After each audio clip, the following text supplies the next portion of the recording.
بسم اللہ الرحمن الرحیم۔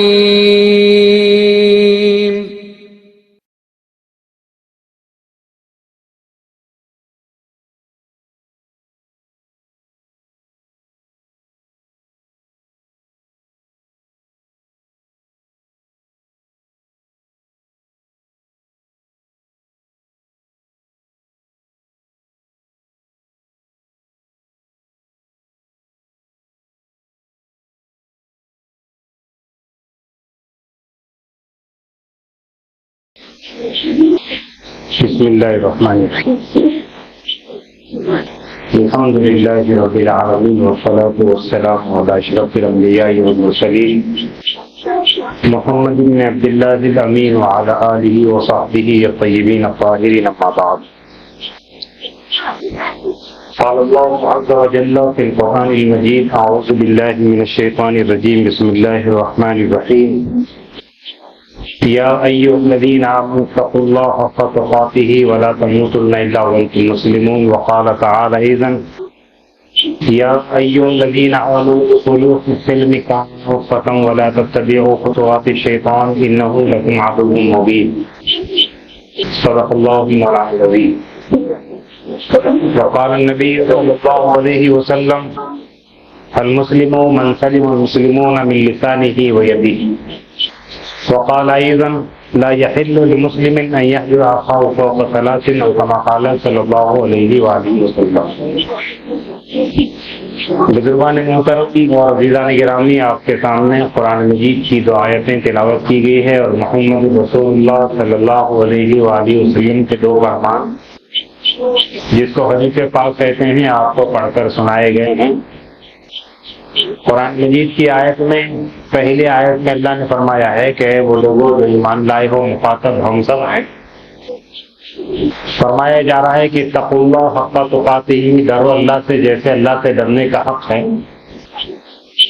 اور دوسری بات اسی آیت میں ارشاد فرمائی جا رہی ہے کہ ہمارے پاس مت آنا مگر ساری زندگی ہماری اطاعت و فرمانبرداری کر کے آنا، بندگی کر کے آنا، ہماری سن کر اور مان کے آنا۔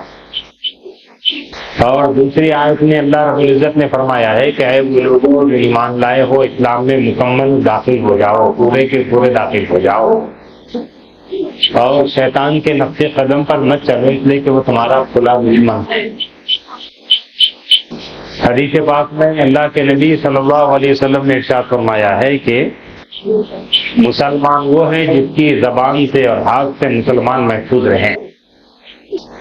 اور دوسری حدیث میں اللہ کے نبی صلی اللہ علیہ وسلم فرماتے ہیں کہ کسی مسلمان کے لیے یہ جائز نہیں ہے کہ اپنے مسلمان بھائی سے 3 دن سے زیادہ ترک کلام کرے، ترک تعلق کرے، یعنی اپنے تعلقات کو توڑ کر رکھے، اس کو چھوڑ کر رکھے، یہ کسی مسلمان کے لیے جائز نہیں ہے۔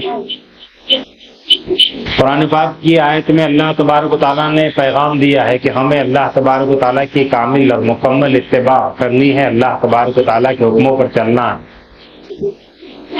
اور دوسری آیت میں پیغام دیا جا رہا ہے کہ شیطان کے نقش قدم پر نہیں چلنا ہے، شیطان کی باتوں کو نہیں سننا ہے، نہیں ماننا ہے، کہ اس لیے کہ وہ ہمارا دشمن ہے، اور دشمن کبھی بھی کسی کا فائدہ نہیں ہونے دیتا ہے۔ اس لیے ہمیں شیطان کی چالوں سے، شیطان کے کاموں سے بہت زیادہ اپنے آپ کو بچانے کی ضرورت ہے۔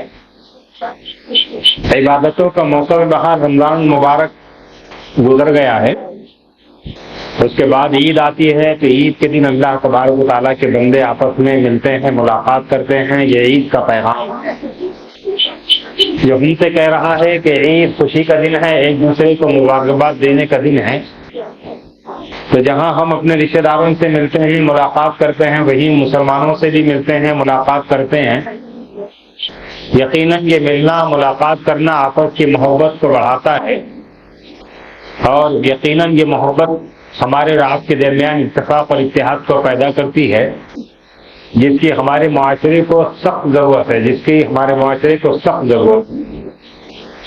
اس لیے مسلمان کے حقوق بھی معلوم ہونا چاہیے کہ ایسی باتیں جو معاشرے کو خراب کرتی ہیں، تعلقات کو خراب کرتی ہیں، ان باتوں سے بچنا اور ان باتوں پر عمل کرنا جس کی وجہ سے مسلمان ایک دوسرے کا احترام کرنا سیکھتے ہیں، ایک دوسرے کی عزت کرنا سیکھتے ہیں، جس کے ذریعے سے ان کے درمیان محبت و مودت پیدا ہو سکتی ہے، ایسی باتوں کو معلوم کرنا بھی ضروری ہے۔ تو آج کی مجلس میں اس بات کی کوشش کی جائے گی کہ مسلمان پر کیا حقوق ہیں، کون سے حقوق ہیں جن پر عمل کر کے مسلم معاشرہ صالح اسلامی معاشرہ بن سکتا ہے، جس کی آج ہم کو آپ کو سب سے زیادہ ضرورت ہے۔ اگر یہ باتیں معاشرے کے اندر آ جائیں گی، ان باتوں پر عمل ہو جائے گا، تو معاشرہ بہت بہترین معاشرہ ہوگا۔ ایک مسلمان دوسرے مسلمان کا احترام کرنے والا ہوگا، عزت کرنے والا ہوگا، اس سے محبت کرنے والا ہوگا۔ یہ ہمارے معاشرے کی بہت اہم ضروری باتیں ہیں۔ ان باتوں کو معاشرے میں پیدا کیا جا سکتا ہے، ان باتوں سے معاشرے کو واقف کرایا جا سکتا ہے، بشرطے کہ ہم اور آپ اس عزم کے ساتھ، اس ارادے کے ساتھ ان باتوں کو سنیں کہ انشاءاللہ اس کے اوپر عمل کریں گے، تو ہمارا یہاں آنا، بیٹھنا، سننا انشاءاللہ ہم کو فائدہ پہنچائے گا۔ اور یہ عید جس پہ عید الفطر کہا جاتا ہے، جو کل گزر گئی ہے، ہم کو اور آپ کو یہ پیغام دے کر جائے گی کہ ہم نے اپنے تعلقات کو درست کیا، مسلمان کے تعلقات کو اچھا کیا، تو اس سے بڑا کام کوئی نہیں ہو سکتا۔ اس لیے ارادہ کیجیے کہ انشاءاللہ ان ساری باتوں پر عمل کریں گے جو ہمارے معاشرے کو صالح اسلامی معاشرہ بنائیں گے انشاءاللہ۔ سب سے پہلے تو اسلامی معاشرے کے لیے ضروری چیز جو ہے وہ آپس میں ایک دوسرے کو سلام کرنا۔ اللہ کے نبی صلی اللہ علیہ وسلم نے فرمایا کہ افشوا السلام اور سلام قبل الکلام، جس کا مطلب یہ ہے کہ سلام کو پھیلاؤ، اور دوسری حدیث کا مطلب یہ ہے کہ بات کرنے سے پہلے سلام کیا کرو۔ سلام وہ کلمہ ہے، وہ دعا ہے جس کے ذریعے سے ایک مسلمان دوسرے مسلمان سے اپنی محبت کا اظہار کرتا ہے۔ سلام وہ کلام ہے جس کے ذریعے سے ایک مسلمان اپنے مسلمان بھائی کے لیے احترام کا جذبہ اپنے ذریعے سے ظاہر کرتا، اور سلام کرنے کے لیے کوئی بہت بڑا کام نہیں کرنا پڑتا ہے، اپنی زبان کو حرکت دینی پڑتی، اور یہ کہنا پڑتا ہے السلام علیکم ورحمۃ اللہ وبرکاتہ۔ پورے سلام نہیں کرنا چاہتے ہیں، صرف اتنا کیجیے السلام علیکم۔ زیادہ دعا دینا چاہتے ہیں، اس کے آگے الفاظ بڑھاتے جائیے تو آپ کو ثواب ملتا جائے گا، ثواب بڑھتا چلا جائے گا۔ اور آپ نے اپنی زندگی میں یہ مشاہدہ کیا ہوگا کہ جس کو آپ سلام کرتے ہیں وہ آپ کو ضرور سلام کرتا ہے، کیونکہ سلام کے ذریعے سے آپ نے اس کا احترام کیا، سلام کے ذریعے سے اپنے دل میں اس کے احترام کے جذبے کو اس کو بتایا ہے آپ نے، جس کے ذریعے سے اس کے دل میں آپ کے لیے احترام کا جذبہ پیدا ہو جاتا ہے۔ یہ سلام کی برکت ہے، یہ سلام کے فائدے ہیں۔ ہمارے پاس ہوتا یہ ہے کہ ہم سلام کرنے کا انتظار کرتے ہیں کہ لوگ ہم کو سلام کریں، حالانکہ یہ نہیں ہونا چاہیے۔ انتظار کرنے کا مطلب یہ ہے کہ آدمی اپنے کو بڑا سمجھ رہا، اور یہ تکبر بھی معاشرے کو خراب کرنے کی چیز ہے، وہ بھی آگے آ رہا ہے کہ تکبر سے کیا ہوتا ہے۔ تو ہمیں دوسروں کے سلام کرنے کا انتظار نہیں کرنا ہے، سلام میں پہل کرنا، کیونکہ سلام میں پہل کرنے کا مطلب یہ ہے کہ آپ سلام میں پہل کر کے بڑے بن گئے ہیں، اور آپ نے اپنے آپ کو سامنے والے سے زیادہ اجر کا مستحق بنا دیا۔ اس لیے سلام میں پہل کیجیے، سلام کرنے کا انتظار مت کیجیے۔ اللہ کے نبی صلی اللہ علیہ وسلم کے قرآن جائیے کہ بچوں کو بھی سلام فرماتے تھے آپ، کہ جب بچوں کے پاس سے گزر رہے ہیں تو ان کو بھی سلام کر رہے ہیں۔ تو پیغمبر صلی اللہ علیہ وسلم کا حال یہ ہے کہ آپ بچوں کو بھی سلام کر رہے ہیں، اور ایک مسلمان کا حال یہ ہے کہ وہ انتظار کر رہا ہے کہ اس کو سلام کیا جائے تو وہ سلام کا جواب دے گا۔ تو سب سے پہلی چیز جس پر ہم کو اور آپ کو عمل کرنا ہے وہ آپس میں سلام کو فروغ دینا ہے، ایک دوسرے کو سلام کرنا ہے۔ سلام کرنے سے تعلقات کا اظہار ہوتا ہے، سلام کرنے سے ایک دوسرے سے جو تعلقات کشیدہ ہوتے ہیں وہ بھی ختم ہوتے ہیں، وہ بھی دور ہو جاتے ہیں۔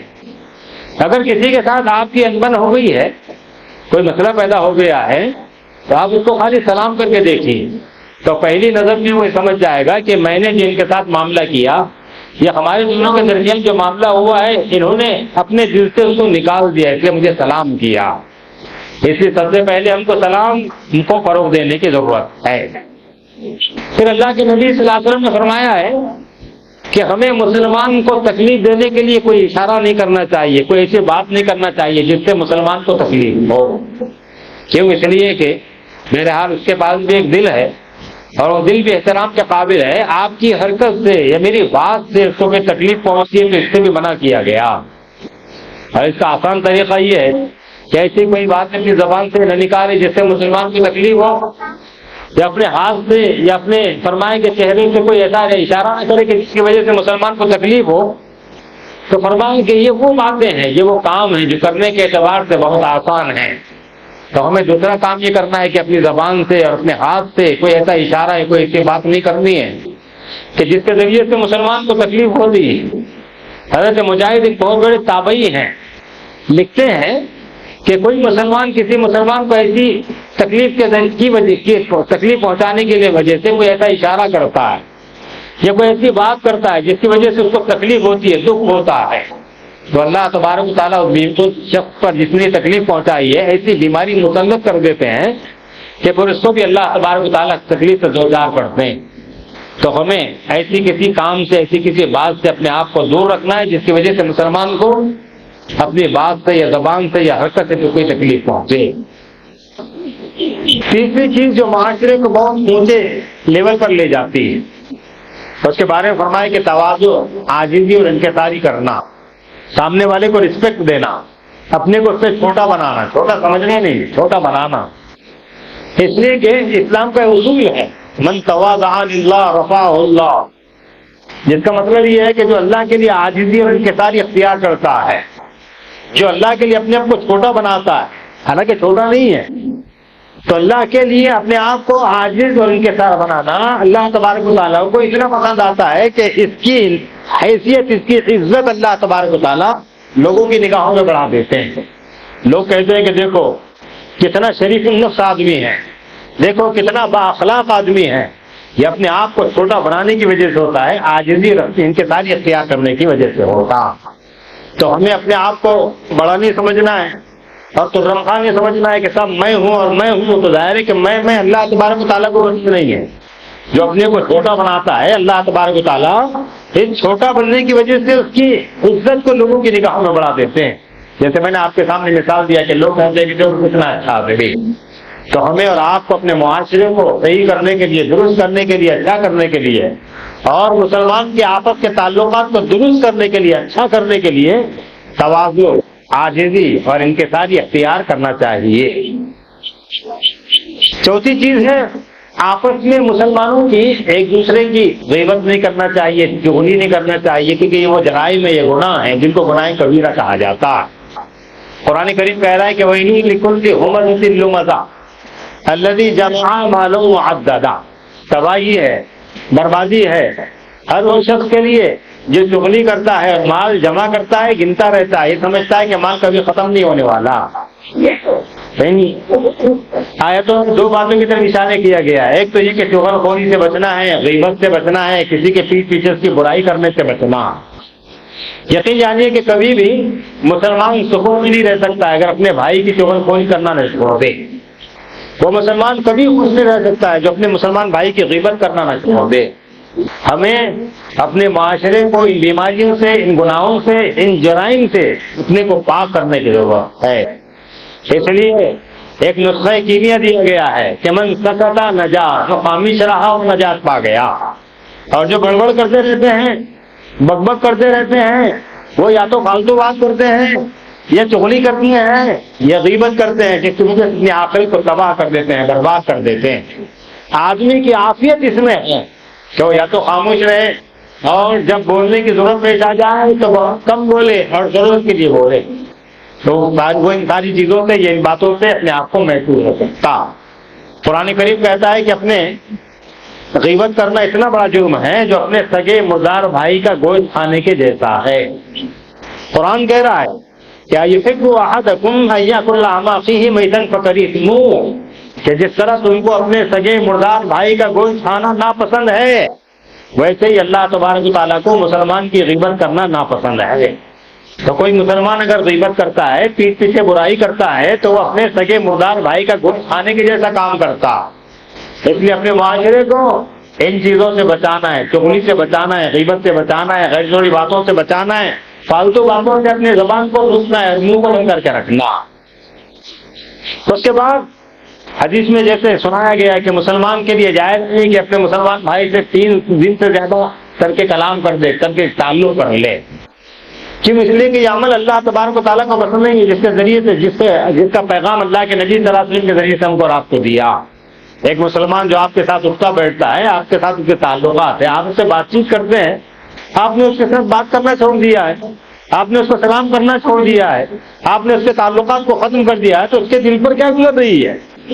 ہاں کوئی بات ہے، کوئی مسئلہ ہے تو بیٹھ کے اس کو حل کیا جا سکتا ہے، صلح صفائی کی جا سکتی ہے، مسئلے کو صحیح کیا جا سکتا ہے، لیکن آپ اپنی جگہ ٹائٹ ہے، وہ اپنی جگہ ٹائٹ ہے، جس کی وجہ سے دونوں کو تکلیف ہو رہی ہے۔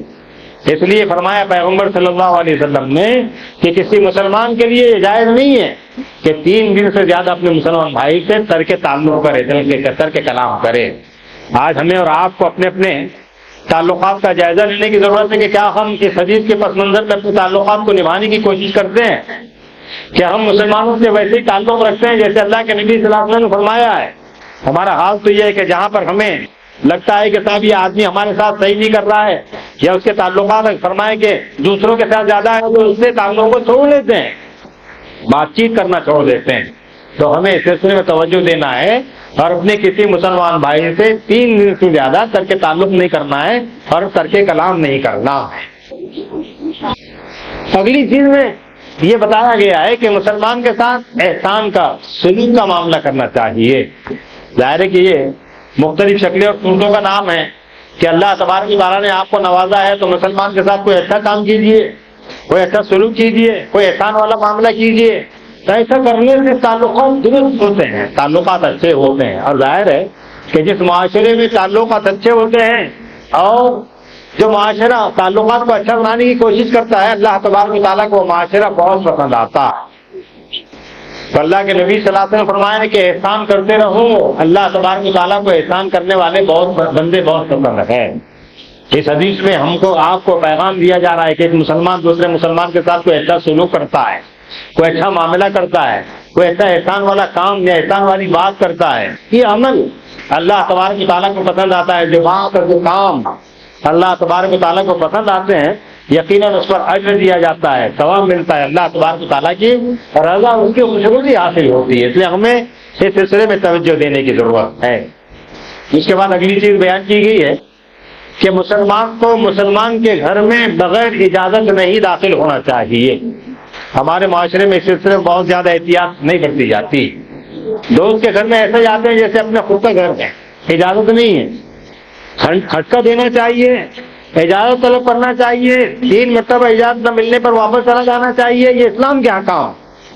اور واپس جاتے وقت دل میں یہ خیال نہیں کرنا چاہیے کہ صاحب اس نے ملاقات کرنا بھی مجھ سے گوارا نہیں کیا، ہو سکتا ہے وہ کسی کام میں مصروف ہو سکتا ہے وہ کسی کام میں بزی ہو، آپ سے ملنا نہیں چاہتا ہے، ملے گا تو مسئلہ پیدا ہو جائے گا، کوئی بھی بات ہو سکتی ہے۔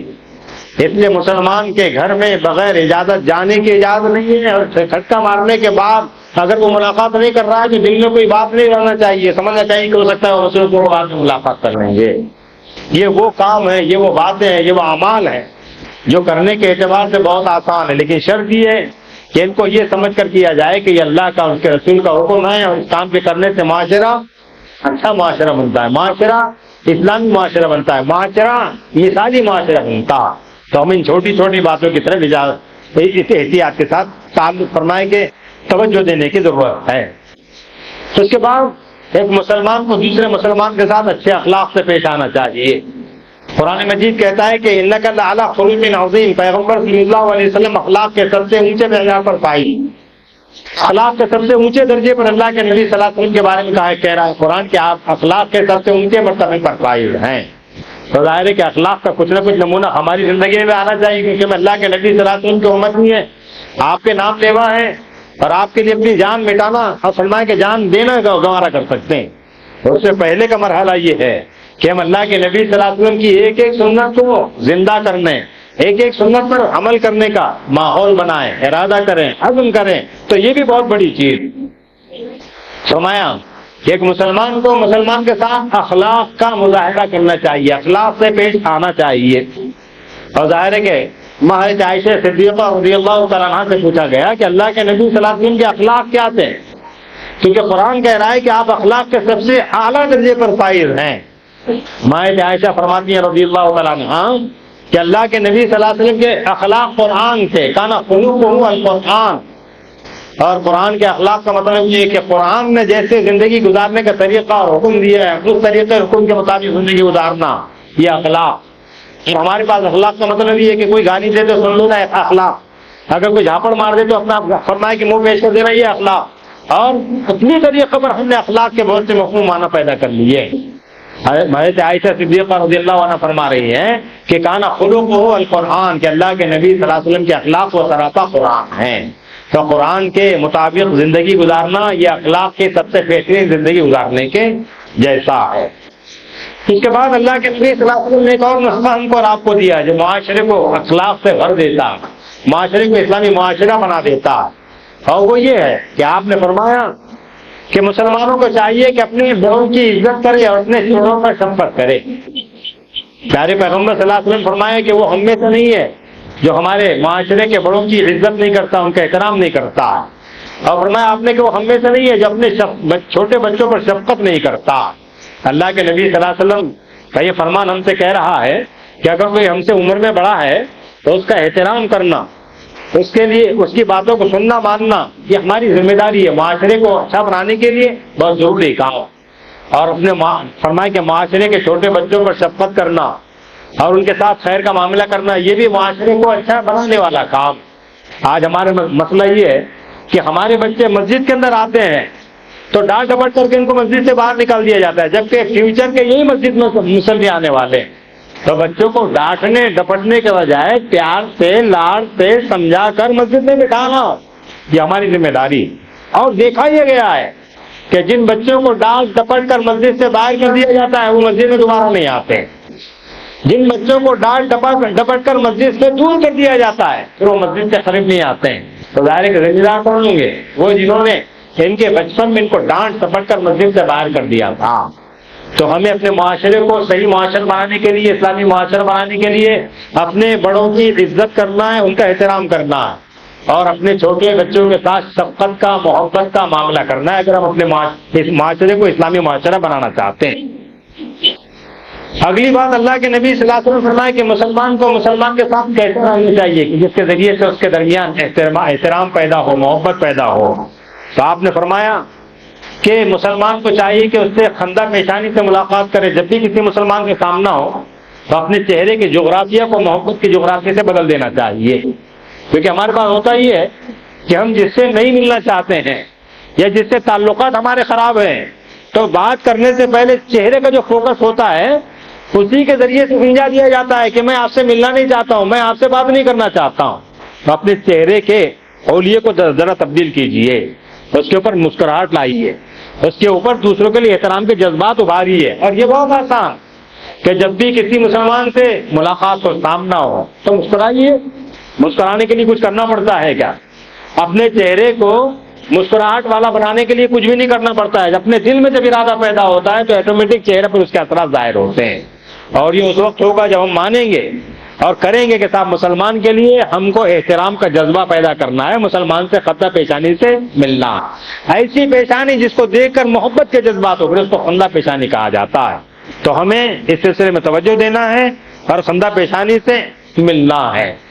اللہ کے نبی صلی اللہ علیہ وسلم فرماتے ہیں کہ ایک مسلمان دوسرے مسلمان سے جب خندہ پیشانی سے ملتا ہے تو اللہ تبارک و تعالیٰ نے یہ فرما دیا ہے کہ اس کے پر میں دوزخ کو حرام کر دوں گا۔ ہمارے چھوٹے عمل سے، ہمارے چھوٹے جذبے سے، ہمارے تھوڑے سے کام سے اللہ تبارک و تعالیٰ اس قدر خوش ہے کہ ہم پر دوزخ کو حرام کر دیتے ہیں۔ اس لیے ہمیں مسلمان سے خندہ پیشانی سے ملنا ہے، مسلمان سے اچھے تعلقات سے ملنا ہے۔ اس کے بعد اگلی چیز بتائی اللہ کے نبی صلی اللہ علیہ وسلم نے کہ معاشرے کو اچھا کیا جا سکتا ہے کب؟ جب دو مسلمان آپس میں لڑ رہے ہوں تو ان کے درمیان صلح صفائی کرانا، اس کے اوپر تیل ڈالنے کے بجائے ان کے درمیان صلح صفائی کی شکلیں اور صورتیں تلاش کرنا۔ حتیٰ کہ چند معاملوں میں اللہ کے نبی صلی اللہ علیہ وسلم فرمایا کہ جھوٹ بھی اگر بولتا ہے تو جائز ہے۔ ایک معاملہ اس میں سے یہ ہے کہ دو دوست آپس میں لڑ کر دور ہو گئے ہیں، دونوں کے پاس جا کر ایک دوسرے کی تعریف کر رہا ہے، جھوٹ بول رہا ہے، تو فرمایا کہ یہاں پر جھوٹ بولنا بھی جائز۔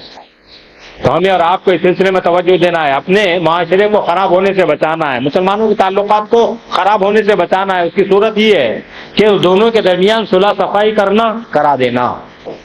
اللہ کے نبی صلی اللہ علیہ وسلم فرمایا کہ میں تم کو نماز، روزہ، صدقہ، خیرات سے بھی بڑا عمل بتانا چاہتا ہوں۔ صحابہ کرام سے فرمایا اللہ کے نبی صلی اللہ علیہ وسلم نے۔ تو صحابہ نے پوچھا کہ ضرور بتائیے، کیونکہ صحابہ تو شاہد رہتے تھے مشتاق رہتے تھے کسی اچھی بات کے معلوم کرنے کے بعد اس پر عمل کرنے کے لیے. انہوں نے فرمایا کہ ضرور بتائیے اللہ کے نبی صلی اللہ علیہ وسلم کو کون سا کام ہے جو نماز، روزہ، صدقہ اور خیرات سے ہے زیادہ بڑا ہوا ہے. تو اللہ کے نبی صلی اللہ علیہ وسلم فرمایا کہ اصلاح ذات البین، دو مسلمانوں کے درمیان تعلقات خراب ہو جائیں تو ان کو درست کرنے کے لیے کوشش کرنا، فکر کرنا، بات کرنا، کوئی راہ تلاش کرنا، یہ نماز، روزہ، صدقہ، خیرات سے بھی بڑا. اس لیے ہمیں اپنے مسلمان بھائی کے درمیان کے جھگڑوں کو دور سے تماشے کے طور پر دیکھنے کے بجائے اور اس میں تیل لانے کے بجائے مسلمان کے تعلقات کو درست کرنے کی فکر کرنا ہے، کوشش کرنا ہے، تاکہ مسلمان ایک دوسرے سے لڑ کر بے وزن نہ ہو جائے اور ان کی ہوا نہ اکھڑ جائے. اس لیے ہمیں اور آپ کو اس سلسلے میں توجہ دینا. اس کے بعد فرمایا کہ مسلمانوں کو مسلمانوں کے عیبوں کی پردہ پوشی کرنا چاہیے. یہ بھی اسلامی معاشرے کے لیے، مثالی معاشرے کے لیے بہت ضروری چیزیں ہیں. اگر مسلمان کے اندر کوئی عیب دیکھے تو ساری دنیا کے سامنے اس کو بیان کرتا نہ پھرے.